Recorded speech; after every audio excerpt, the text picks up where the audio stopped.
You're listening to The College Light Bulb, presented by The Coaching Educator, where we illuminate your college path.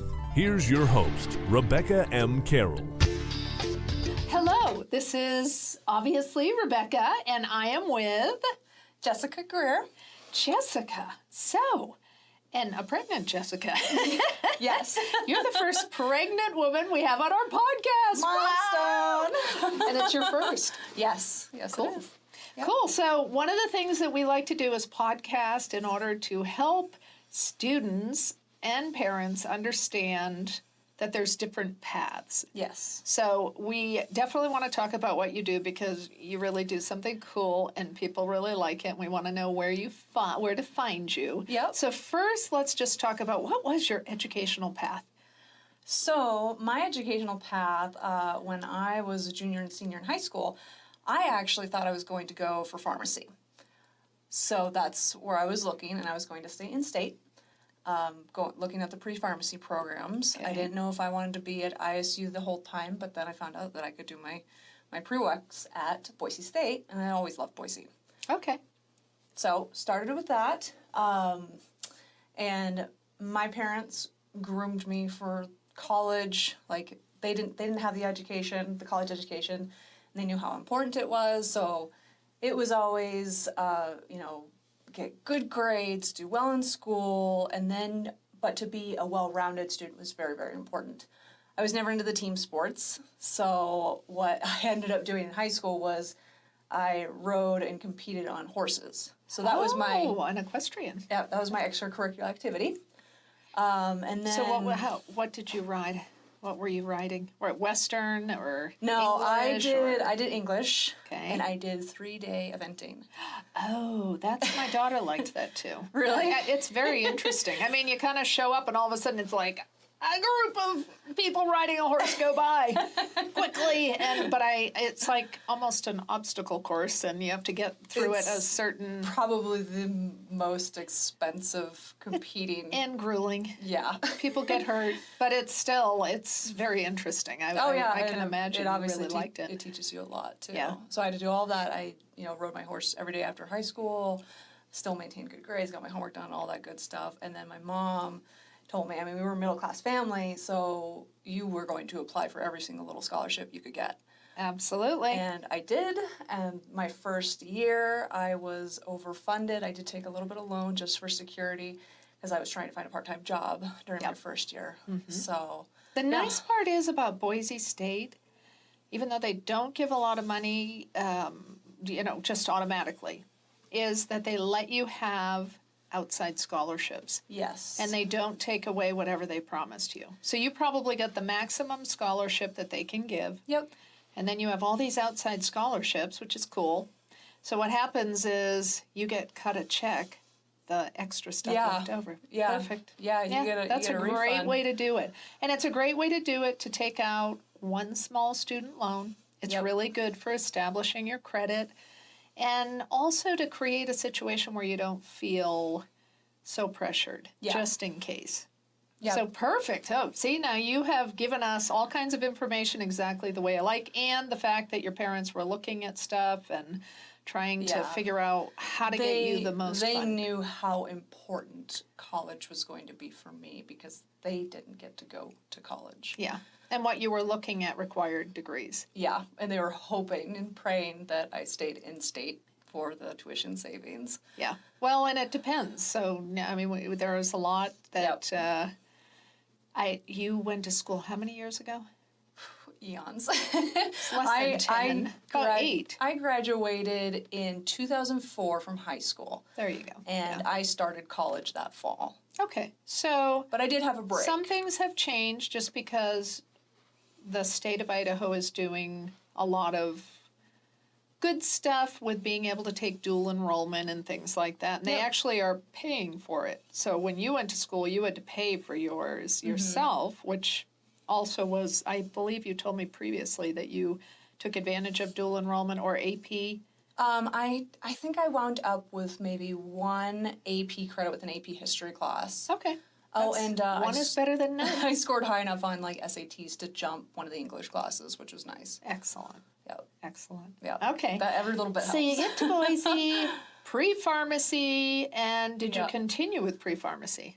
No, I did not. So how come?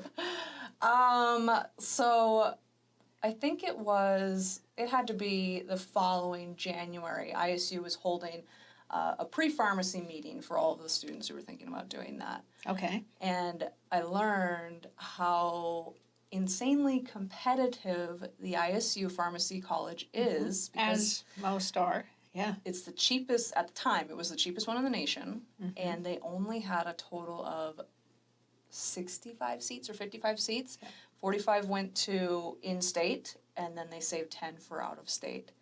So whoever was presenting it literally told me, or told the whole group, to stand a chance to get in, you had to have a previous degree, a 4.0 in that previous degree, and pharmacy technician experience. Oh, yeah. So I'm looking at that and I'm like, okay, well, I have to be in school and be the most excellent student I can be for at least 5 years because I was working and going to school. So I have to do that. And then And do you love this that much? all to end up in a hospital or a retail environment for the rest of my life. The pharmacists are phenomenal people. I still find the career fascinating. Yeah.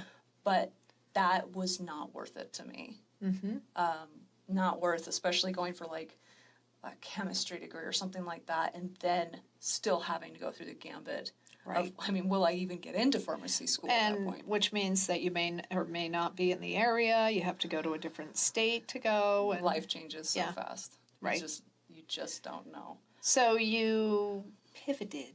That's the new word. She pivoted. So what did you decide to go into then? So I honestly found it interesting that when I was touring colleges as a junior, I heard that statistic that at the time, 67% of college students changed their major at least once. Yeah. And I was like, really? And then here I was, 8-9 months later, seriously considering about changing my major. So I actually ended up taking a whole year effectively of school off to work full time and save money and whatnot, because I was a little rattled. I was like, oh, crud, my plan is, I'm one of those people, I've had to be like, stay organized, stay on plan, but I was like, ooh, crud, maybe this is not going to work out. So I worked full time as a receptionist, saved up some more money, went back to school, and I've always loved business. Always loved business. I was always that little girl with the fanny pack at the yard sale, like selling my toys, and I was making snow cones on the side or coffee in the morning for a quarter. I was always like handling money. I loved it. I loved like the little running my own little business sort of thing. I always had that entrepreneurial spirit. I was like, well, maybe I'll try an accounting class. I'll just give it a shot. Like my mom was in business. She said business was always a very solid thing to go into. Only if you like it. Only if you like it. Only if you like it. Okay, so you took the class. Yeah, And I took that first accounting class and I loved it. I loved it. And of course, okay, well, it's an intro to accounting class. It's easy. Let's keep going. So the next class after that was cost accounting, totally different animal. I still loved it. I'm one of those crazy people that apparently just loves accounting. And I just kept going. that is a great indication if you took those classes that you're a numbers cruncher. Yeah, I just loved it. And it's also, for me, it's a very practical use of math. You always go through calculus, like, when am I ever going to use this? But at least, like with accounting, you've got your practical math. It makes sense. You know why you use it, and things like that. And plus, you can work in any industry you want as an accountant. I had a school counselor tell me one time, an accountant can do HR management, but an HR manager cannot do accounting. Right. The very versatile degree. You can really go anywhere, do almost anything in any industry with it. And it's recession proof. Everybody always needs an accountant. That is true. So you pursued that. Yep. Did you graduate Yes, pursued that. It took me about 5.5 years with working part-time and going to school. Okay. I did a lot of night classes and tried to do morning classes as much as I can. And I would work in the afternoon. So did that. It took me longer than normal, but there is no normal. I think it just... That's a great way to put it. There's no such thing as a 4-year degree. Yeah. Well, I mean, there is. We want to be strategic, but if you have to work and you understand the amount of time you have to work and what you have to earn to support your degree, then for you, that was good. That was good planning. Yep. So graduated with my bachelor's in accountancy in December of 2010.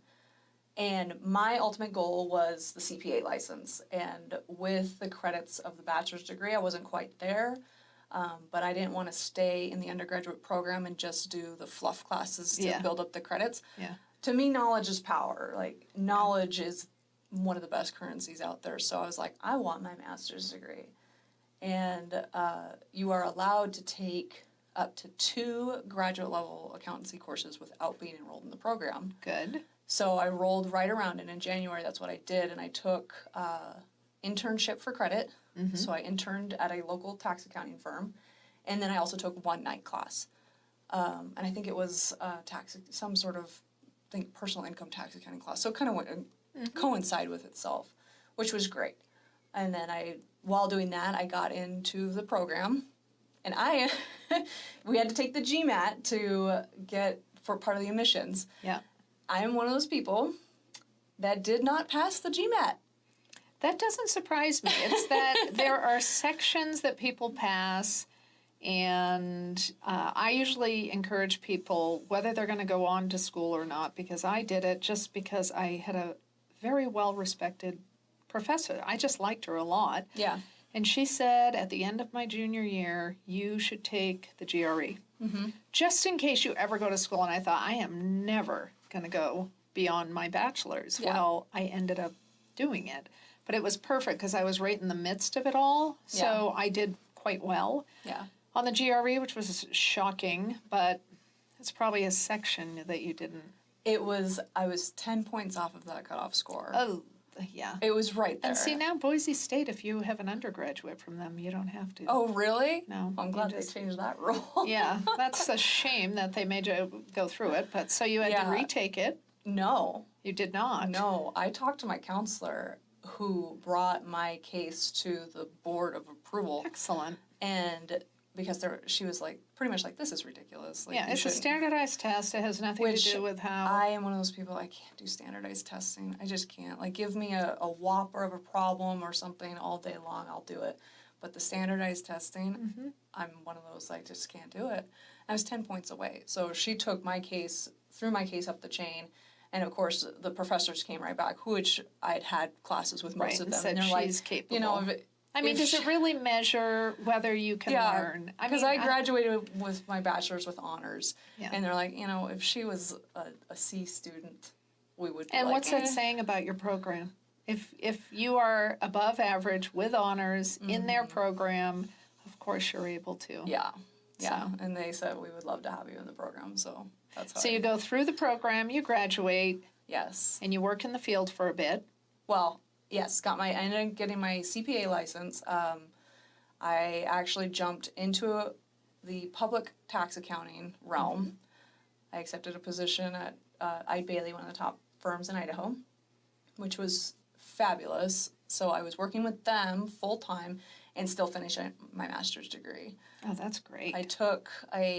I would not take any classes during the spring, but I would take summer and fall classes.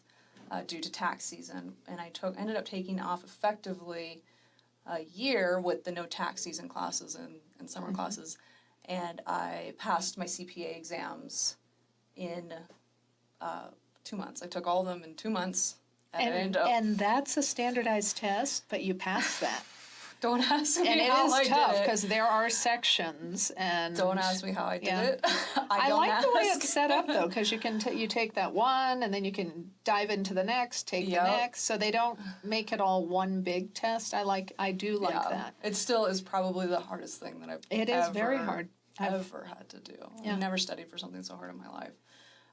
did that, got my CPA license, and then I had one more master's class to finish. So I ended up with my master's degree in December of 2014. Excellent. Yeah. So with working full-time and taking classes effectively part-time, it took me a couple more years to get that. But you're in the field practicing. So now, because we want to have people understand, so you did great, you liked your job, you worked for a great firm. Yep. End of story. Pivot. We're going to the new story because Plot it's twist. pretty cool. So I met Jessica at a networking event, eWomen networking event, which was fun. And she has one of the coolest salons, boutiques. So I went out to visit, very excited about it. I mean, it's just, it's unbelievable. So tell where it is, how did you get into it, the short version of how you get into it, and what's going on there now. I mean, you're having Mother's Day sales, and where is it located? Well, our first anniversary bash is this coming Saturday, so that's what I'm ramping for. Okay, because I went in with a friend the other night to just show her.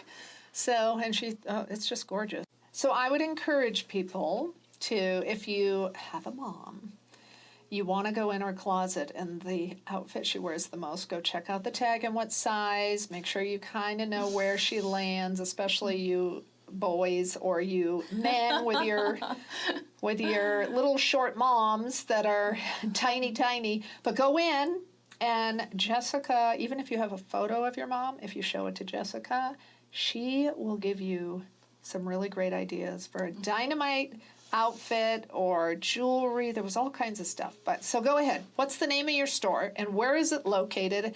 And what's the best way to look at your features that you're doing and stuff? Okay.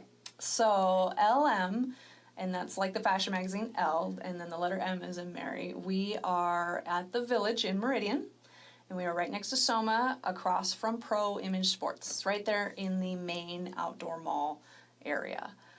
And it is my mother-in-law's boutique, and she had that boutique in Sun Valley for over 30 years under a different name called Les Filles, which she is French, and that means the girls in French.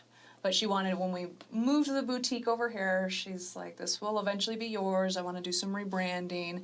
Let's change it up, do something different. So we came up with the name. I think it's so great that you work with your mother-in-law. I know. And that you two love you like that same work, and you come to the table. So all your accounting and just understanding how business works and your experience in the field, even though you worked for a larger firm, it's still all those pieces. Oh, yes. Really helped you. And after public accounting, because I only stayed in public accounting, your traditional, I was one of those typical people, 2 to 3 years is about the lifespan of a public accountant, which is understandable considering the lifestyle that they have to live. Yeah. But I wouldn't trade the experience for the world. I'm still very great friends with those people, and it was allowed me to jump into the private sector in a very nice position, and I worked there for 2 years before I decided I would rather work for myself, for my family, than work for somebody else. And it's nice because I was in there for a while, so I got to see Jessica in action. And actually, a boutique is very different than just a franchised store. So what's the difference in a boutique? Your boutiques are typically, you're going to get that world-class customer service. When you walk into a big box, I don't think they do the training like they used to, because I know that some of the big box stores would be a little more involved in trying to show you things, but most of the time you walk into a big box and they'll greet you, but that's about it. In a boutique, we're like, hi, how are you doing? I always let them know, because we are in that big mall, that we are a little family-owned and operated business. Yes. And it gives them an idea of how we're going to operate. And then when you get a lady that's like, okay, well, I kind of like this, or I need this for an event, and we will literally take you by the hand and we will walk you around the entire store and show you what's good, or what would work for your event, and how you would dress this up, or you dress this down, and how this is going to look on you. And the nice part is about a boutique, which many people don't know, the last thing you want to do is spend money and go to an event and 3 people have the outfit on. Yes. So it is Yes. very, it's just, I don't know if they're, where I come from, there are boutiques, so that is such a plus Yep. to be able to do that. So I noticed that you stay right in line with that. There's very few Yeah. people who, there's only a couple. Yeah. So that's good. So you can pretty much be guaranteed that whatever you're wearing, you're not going to see on your neighbor, You're nor not. you're sitting at a table. We usually get four pieces of a style because we are a small business and that's what we can afford to handle on the floor at a time. And sometimes we go through it real quick and sometimes it'll hang out, but most of the time, I mean, we're doing well with determining what our new market is enjoying and looking for and things like that. But yeah, you're not going to see your outfit walking down the street at you.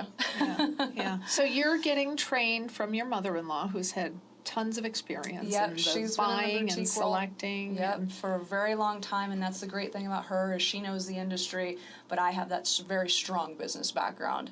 I've seen a lot of different businesses with my public accounting work and how they would handle things on the back end administrative side, and she's the saleswoman. Like, I didn't know how to sell until I worked with her and just watched her and absorbed that, and that's again one of those things, like I say, knowledge is power.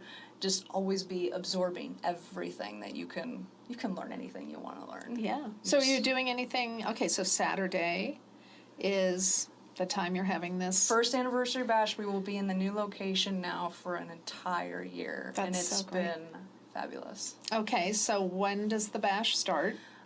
We open at 10. We're 10 to 8 on Saturday, but I've got the bash slated from 11 a.m. to 5 p.m. Okay.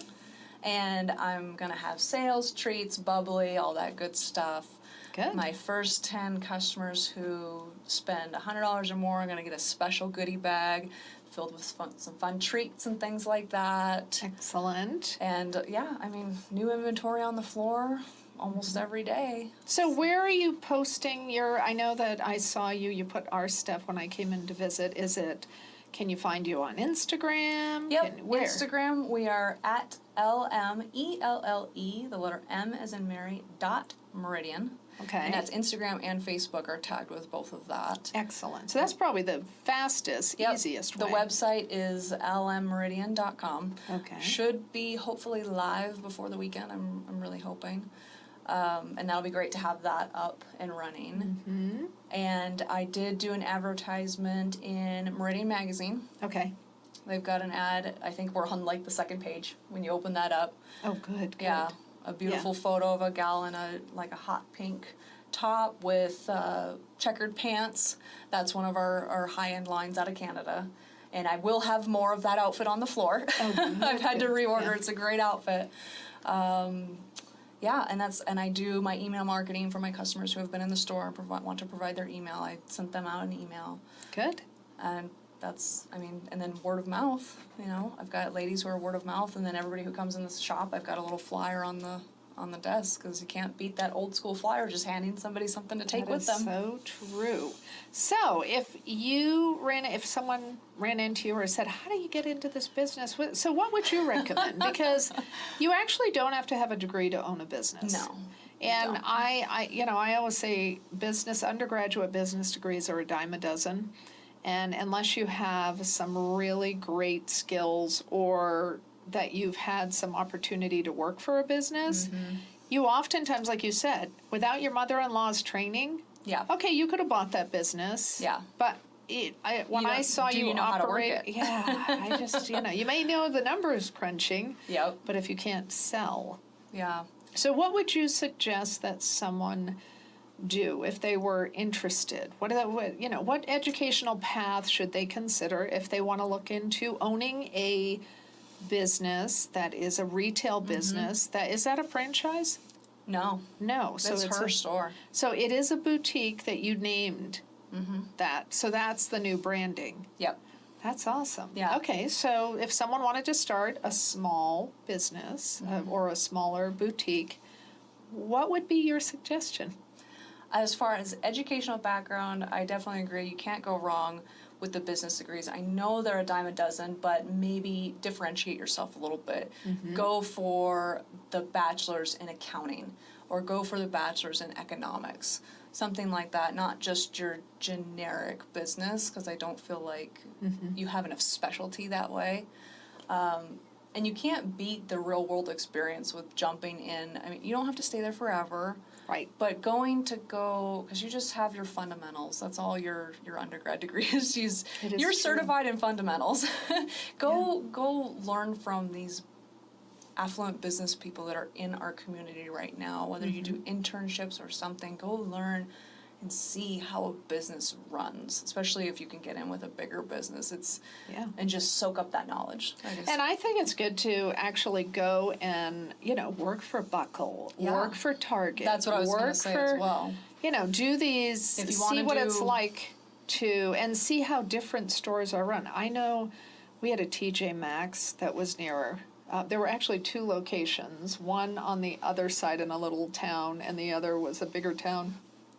Whomever the buyer was for the one located in Keene, New Hampshire, it was so awesome. Yeah. So I would, and the thing is about retail, and it is a pain. I remember I took a retail job, just waiting, getting my business going. I thought, I'll work 10 to 15 hours a week. You were constantly on call. You would be called in. You'd sometimes have to leave, and that's a pain in the neck. But I would complete, if you have a summer job, complete it. Yep. Don't quit halfway through. Don't quit. Learn Never the give difficult up. stuff. And know that if you're going to be working during the holiday season, you really have to not, cancel work. Yeah. You have to be show dependable. up because that's very valuable for someone in your position. Extremely, yeah. And I would not give a good reference to someone who constantly created a situation where the other employees, and that's what used to happen at the place that I was at. The manager would say, I'm so glad you're willing to come in, because people were on call or they were supposed to come in and they didn't and didn't notify. And so it's important. Yep. I would definitely say that, if you are looking at owning a retail business or getting into a retail business, go work in retail. And do some different retail. Like try and match up what you're looking at creating down the road. Yeah. And whether it's clothing retail or, Makeup equipment retail, makeup retail, they're all different animals. They all have really a similar underlying characteristic, but they are different. And Yeah, so wild. that's neat.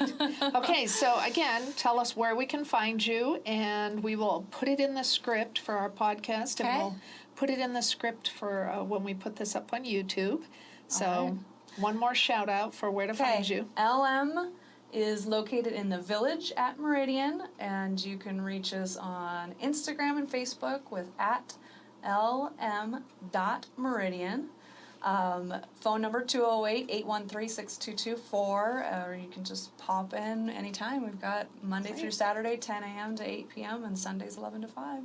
Excellent. Thank you so much. This is Rebecca M. Carroll, and we are going to sign out.